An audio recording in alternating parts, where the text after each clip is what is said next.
सभी के लिए राम राम, राधे राधे। कैसे आप सभी? देखिए, यहाँ पर हम लोग एमएड थर्ड सेमेस्टर का पेपर 303 का असाइनमेंट देख रहे हैं। ठीक है, देखो ये ध्यान रखो, जब तक आपके असाइनमेंट सबमिट नहीं होंगे आपके कॉलेज में, और कॉलेज वाले जब तक आपके नंबर वहाँ नहीं भेजेंगे, तब तक आपका ये पेपर नहीं होंगे।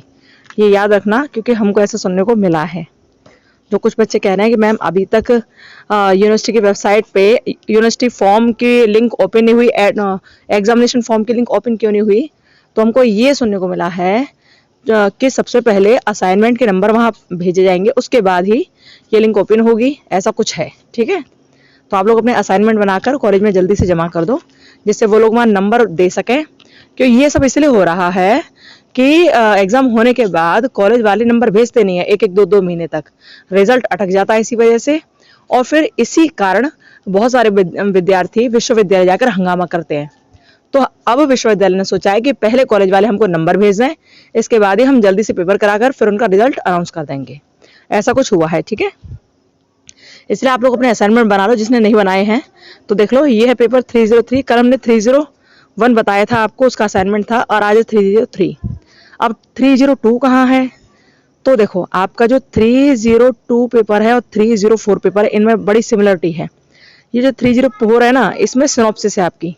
सिनॉप्सिस वैसे आपने बना ही लिया होगा, क्योंकि अपना एक पर्टिकुलर एक टॉपिक होता है। वैसे हमने सिनॉप्सिस में 2-3 डाल रखी हैं, आपने बना लिया होगा। तो ऐसा होता है कि जो सिनॉप्सिस है ना, उसी की पीपीटी आपकी 302 में आप प्रेजेंट कर सकते हो, कोई दिक्कत वाली बात नहीं है। यानी कि 304 वाली पीपीटी आप 302 में प्रेजेंट यहाँ पर कर सकते हो, क्योंकि यहाँ पावर पॉइंट प्रेजेंटेशन है 302 में। इसी 304 को आप इसके हार्ड कॉपी निकलवाना ब्लैक एंड व्हाइट में, और फिर इसी को प्रेजेंट करना है। ठीक है, ऐसा आप कुछ कर सकते हो। तो सिनॉप्सिस है, वही आपकी पीपीटी हो सकती है, कोई दिक्कत वाली बात नहीं है। ठीक है, बस आपको प्रेजेंट करना आना चाहिए उसको। चलिए, अब यहाँ 303 हम देखते हैं।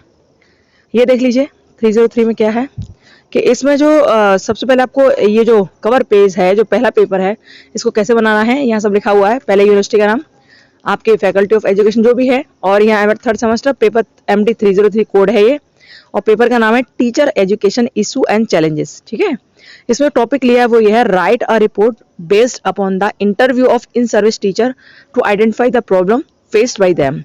यानी कि आपको जो सेवारत शिक्षक हैं, जो सेवा में लगे हुए हैं, यानी कि जो अभी शिक्षण कार्य करा रहे हैं, उन शिक्षकों का इंटरव्यू लेना है, और उस इंटरव्यू में ये पता करना है कि टीचर अपने इस अध्यापन कार्य के समय क्या क्या प्रॉब्लम फेस कर रहे हैं।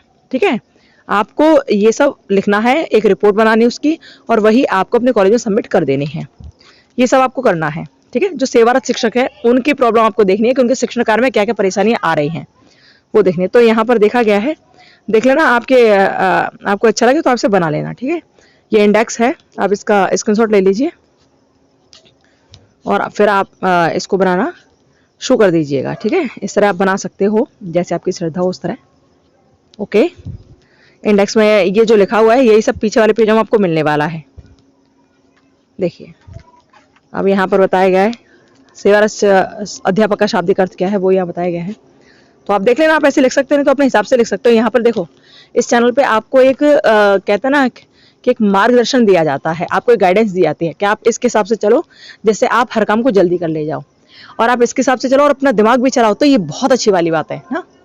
तो आप यहाँ पर एक लाइन पा सकते हो, एक मार्गदर्शन पा सकते हो कि हमें ऐसे ऐसे सारे काम करने हैं, लेकिन अपना दिमाग और लगाओगे उसके साथ साथ, तो आपको बहुत अच्छा उसका फल मिलेगा, है ना, जैसे आप और अच्छा कर पाओगे। तो इस तरह आप देख लेना, यहाँ तो आपको बताया जाता है कि आपने भी कुछ नहीं किया तो कम से कम इतना कर लो, जिससे आपके नंबर आपको मिल जाए, असाइनमेंट के, आपके पेपर के, किसी के भी। ठीक है, तो आप यहाँ ऐसे लिखोगे। अब जो दूसरी हेडिंग थी, सेवारत अध्यापकों से साक्षात्कार, आप इस तरह लिख सकते हो। ओके, आप स्क्रीनशॉट लेते जाइए और फिर हम लोग आगे बढ़ते जाएंगे। अब यहाँ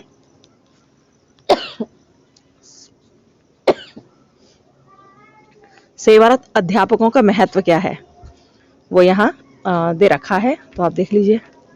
एक आध लाइन अपने हिसाब से बढ़ा देना इसमें। ओके,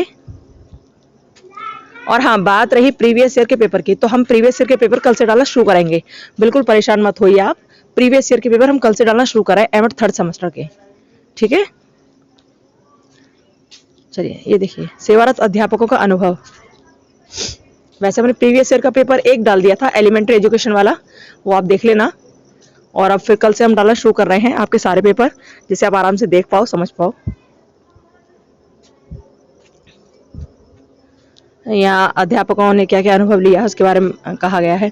अब देखिए, अब चूंकि हमें जिन जिन टीचरों का हमने इंटरव्यू लिया है, तो उन टीचर्स के कॉलेज स्कूल का नाम, प्राथमिक विद्यालयों के नाम, माध्यमिक विद्यालयों के नाम लिखने पड़ेंगे। तो यहाँ पर कुल मिलाकर 10 स्कूलों को लिया गया है, जो प्राथमिक हैं और कैसे हैं, माध्यमिक विद्यालय हैं।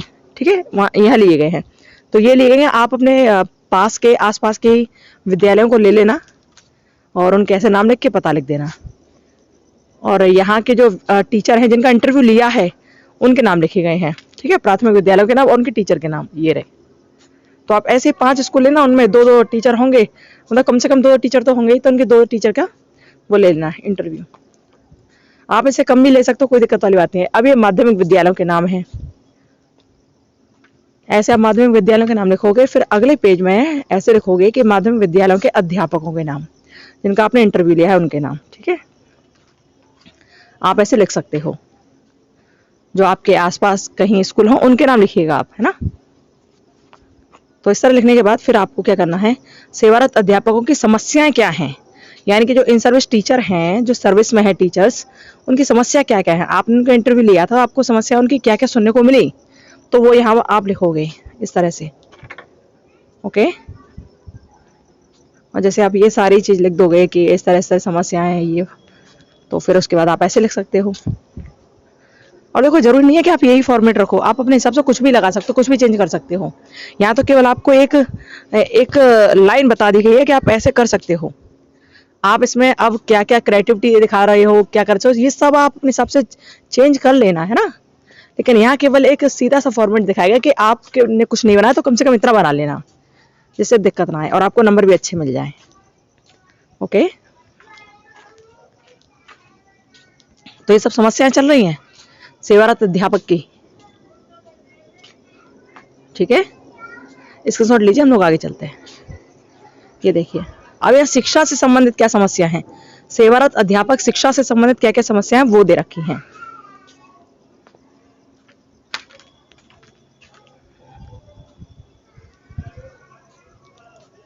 देखिए,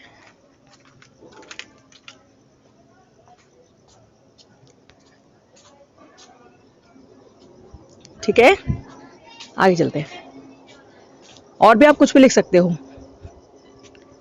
जो आपको अच्छा लगे, जो जो आपने देखा है टीचर का इंटरव्यू लेकर, जो टीचर ने फेस किया है, उन सब बातों को आप बड़े आराम से यहाँ लिख सकते हो। और कुछ नहीं मिले तो आप ये सब तो लिख ही देना।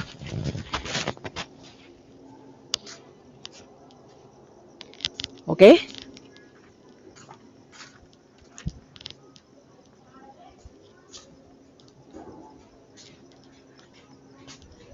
यहाँ देखिए, मानवीय मूल्यों की अवहेलना, ये सब लिखा हुआ है, देख लीजिए। सब ये सब समस्याएं हैं जो इंटरव्यू लेकर प्राप्त हुई हैं, जो शिक्षण अध्यापन कार्य में उनको मिल रही हैं, वो सब समस्याएं हैं। ठीक है, अब यहाँ पर जो शिक्षक वहां पर आपने देखे थे, अभी जो शिक्षक आपने लिखे थे माध्यमिक स्कूल के, प्राइमरी स्कूल के लिखे थे, तो उन शिक्षकों का इंटरव्यू लिया गया है, तो उनके स्कूल के बारे में पूछा गया। तो ये सारी चीजें हैं। यहाँ पर ऐसे 10 सेट लगाए गए हैं, और जो अध्यापकों के नाम आपने लिखे थे ना, उन 10 अध्यापकों के नाम एक एक सेट में लिखे गए हैं।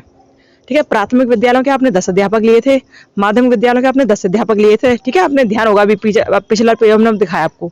तो उन्हीं 20 अध्यापकों में से यहाँ 10 अध्यापक लिए गए, प्राइमरी के 5 और कौन से, माध्यमिक विद्यालयों के 5। ठीक है, तो ऐसे आप बनवा सकते हैं, लिखवा सकते हैं सेट, और उनका सारी चीज लिख सकते हो। फिर उसके बाद ऐसे 10 सेट लगाए गए हैं। उसके बाद यहाँ सजेशन दिया गया है कि इसमें क्या क्या होना चाहिए, अब ये बताया गया है। और जब आप इस तरह सजेशन लिख दोगे कि भाई हमारे हिसाब से इसमें ये बदलाव की आवश्यकता है, ऐसा करना चाहिए, वैसा करना चाहिए, तो उसके बाद फिर क्या करोगे, उसके बाद आप कंक्लूजन लिखोगे, निष्कर्ष लिखोगे। और जैसे निष्कर्ष लिख जाएगा तो फिर आपका ये असाइनमेंट पेपर 303 का असाइनमेंट कंप्लीट हो जाएगा। ठीक है, टेंशन नहीं लेना, इसमें आपको अच्छे नंबर मिल जाएंगे, कोई दिक्कत वाली बात नहीं है। यदि आप इसे और अच्छा बना सकते हो तो आप अच्छा बनाना, है ना, नहीं तो इस तरह का तो कम से कम बना ही लेना। जब आपका निष्कर्ष लिख जाए तो उसके बाद आप थैंक यू बोल देना। ठीक है। आई होप आपको वीडियो अच्छी लगेगी, और वीडियो अच्छी लगी हो तो प्लीज़ शेयर करना, लाइक, सब्सक्राइब करना।